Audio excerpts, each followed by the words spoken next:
over and tell us who we've got up there.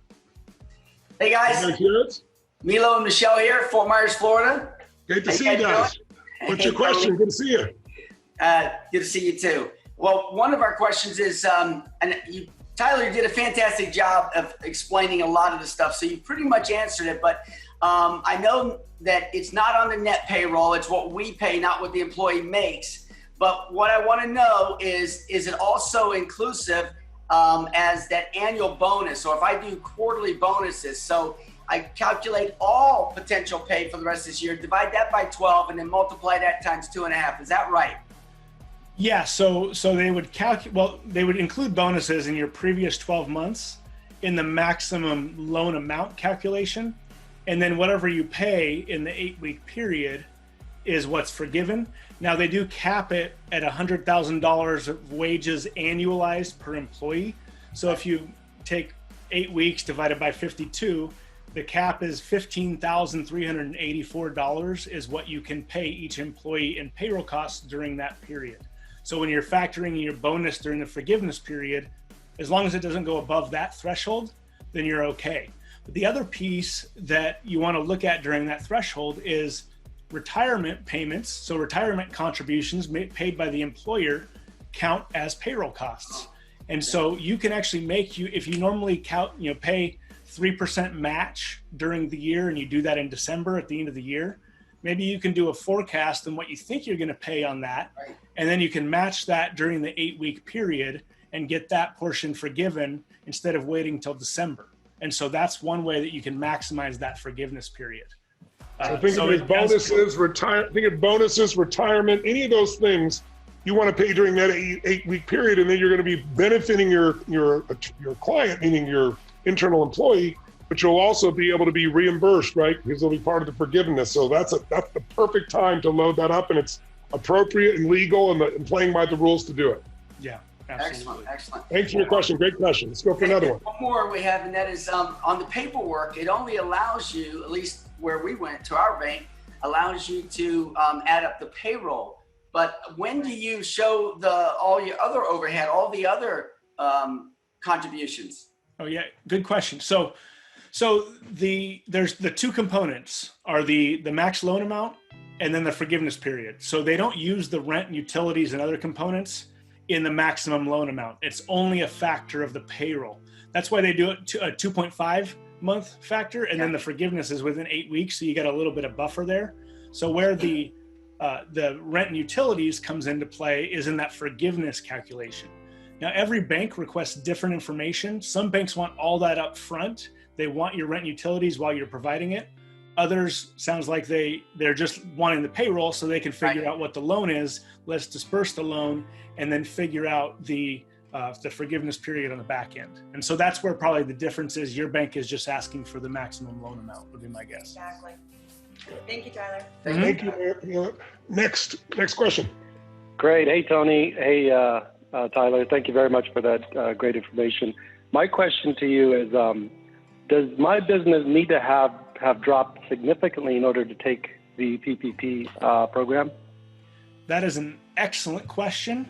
And so the disaster loan, yes, you need to show damages. What they're asking for, the criteria on the payroll protection loan, is you need to certify that due to current economic uncertainty, you need this loan in order to continue operations. Well, that's a very vague, broad term, and everyone's uncertain and has no clue what's going to happen over the next 6 to 9 months. So to me, I feel comfortable, even though business might be doing good right now in your business, depending on if you're making cake, quarantine cakes. But who knows when that's going to drop off and suddenly no one has any spending money. So I feel comfortable certifying that due to current economic uncertainty, I need that money to make sure that I continue to pay my people. Otherwise, I'm going to make a lot leaner hiring decisions and retention decisions than if I didn't have that payroll. So that's how I would approach that. Well, the answer to the question, so to be crystal clear, is no. You don't have to have experienced it. If you're concerned, that's all that matters. If you have a reason for concern, you don't have to explain the reason for concern. We all have it. You don't have to worry about it. That's not part of the criteria for qualifying for the loan. They're wanting to get all of us employers to keep people out of unemployment, ideally for another 90 days, while hopefully the economy goes back to work and hopefully people start to operate in a normal way so we can limit the number of people in unemployment. That's the whole basis of this. So they're pushing to get the money out. Now, working with the right bank to speed it up, getting your application in immediately are the critical components here. So you guys can do it on your own, or somebody like Tyler can help you. Thank you. Next question. Yeah, thank you. How are you? Good to Tyler? see you. Nice to see you, Jeffrey. You too, you guys. Hey, thanks for all this information. Tony, thank you for setting us up for this winter and being in a position to help and to do other things for our employees and those around us. So thank you so much for that. You're welcome. Quick question now. I've and I think you kind of answered a little bit of this, Tyler. Mm-hmm. You know, I went to my kind of regional bank, and they were very efficient, very quick. But what are the other banks that people could go to that you're finding an efficiency in terms of getting it through the process? Yeah. So yeah, good move going to the bank that you had a relationship with. But I've had clients I've been on the phone with in the last couple of days that say, "Hey, my bank's not doing it. Where do I go?" So I would say look for someone who is either an SBA Express lender, because they're kind of have a little bit more leeway to put things through faster, or go to try your community bank, because they're number one, they have a lot fewer to process. I saw one major bank, I think it was Wells Fargo, already had they had 10 billion set aside, or 10 billion allocated for this.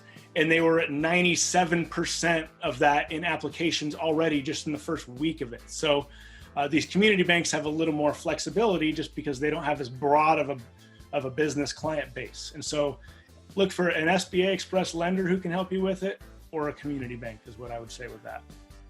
Right. Thank you so much for it all. Thank you. Let's do a few questions just off the Q&A side, just to speed it up. Let's take 3 or 4 of them here. Can I have my moderator pop in and offer a few to us?